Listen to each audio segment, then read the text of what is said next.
दोस्तों नमस्कार, महेश सिंह का अभिवादन स्वीकार करिए। दोस्तों 3 दिन पहले दिल्ली के मालवीय नगर में एक होटल में हुई विद्युत की शॉर्ट सर्किट से आगजनी की घटना में 21 लोगों की जान चली गई। इस घटना के बाद पूरी दिल्ली में होटलों की चेकिंग चल रही है। उत्तर प्रदेश में मुख्यमंत्री योगी आदित्यनाथ के दिशा निर्देश में भी बड़े पैमाने पर होटलों की चेकिंग किए जाने का अभियान चल रहा है। फायर डीजी स्वयं बुधवार को बाकायदा होटलों की चेकिंग करने के लिए निकले, लेकिन फतेहपुर जिले का हाल जरा देखिए। फतेहपुर जिले में पूरे उत्तर प्रदेश में चेकिंग हो गई। आगरा, कानपुर, मेरठ, बरेली, प्रयागराज, वाराणसी, लेकिन फतेहपुर जिले के का फायर ब्रिगेड, जो फतेहपुर जिला मुख्यालय का फायर ब्रिगेड है, वो फायर ब्रिगेड के अफसर उच्च अधिकारियों के आदेशों का इंतजार करते रहे और वो उन्होंने दिन भर होटलों की चेकिंग नहीं की।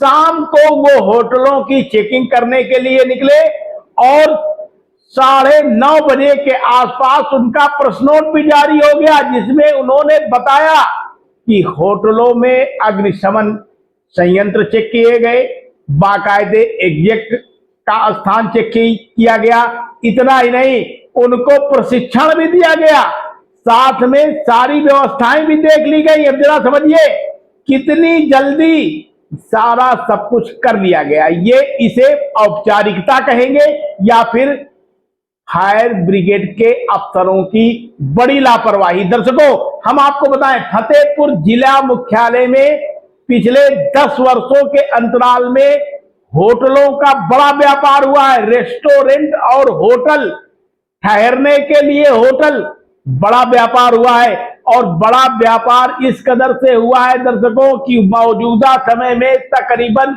50 से अधिक आवासीय होटल और रेस्टोरेंट शहर में बने हुए हैं। बड़ी आलीशान इमारतें बनी हुई हैं। इन होटलों में ना तो फतेहपुर में कोई पर्यटन स्थल है, ना कोई व्यवसाय का केंद्र, लेकिन इस सब के बावजूद यहाँ पर इन होटलों का बिजनेस कैसे चलता है, इस पर बड़ा सवाल है। अब दूसरी बात आती है व्यवस्था की। अग्निशमन संयंत्रों का के लगाने और उनका एनओसी, यानी जो जानकार सूत्रों का दावा है, उसमें फायर ब्रिगेड के पास केवल 10 से 12 ही होटल रेस्टोरेंट पंजीकृत है, बाकी किसी का पंजीयन ही नहीं है। और अग्निशमन के संयंत्र कुछ लोगों ने दिखावे के लिए टांग लिए ताकि अफसर जाएं और ये देखें कि अग्निशमन के सारे यहाँ पर सुविधाओं से लैस है। दर्शकों, किसी भी समय यदि बड़ी घटना हो गई तो इससे इनकार नहीं किया जा सकता कि यहाँ के जो फायर ब्रिगेड के जवान हैं, उन्हें कड़ी मशक्कत का ही सामना नहीं करना पड़ सकता, बल्कि तमाम लोगों को अपनी जान भी गंवानी पड़ सकती है। हालात ऐसे बनते जा रहे हैं कि यहाँ पर पूरे तरीके से मनमानी चल रही है।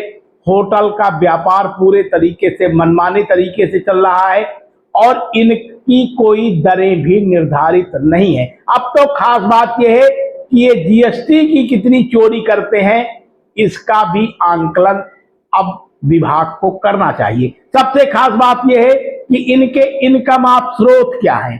फतेहपुर जिले में व्यवसायिक प्रतिष्ठान है नहीं, बाहरी लोगों का आवागमन है नहीं, तो आखिर कितने अफसर होटलों में रुकते हैं, कितने लोग बाहर से यहाँ पर रुकने के लिए आते हैं। कहीं ऐसा तो नहीं है कि प्रयागराज और कानपुर के मध्य बसे फतेहपुर जनपद में जो होटल हैं उनमें संदिग्ध लोग रुकते हों, अवांछित तत्व रुकते हों। इनकी भी निगरानी करने के लिए समय समय पर जो पुलिस है, थाने की पुलिस है, चौकी है, उनके मुलाजिम भी पहुंचते हैं, लेकिन वो सिर्फ इतना देखते हैं कि संबंधित होटल के कमरों में कौन कौन रुका हुआ है।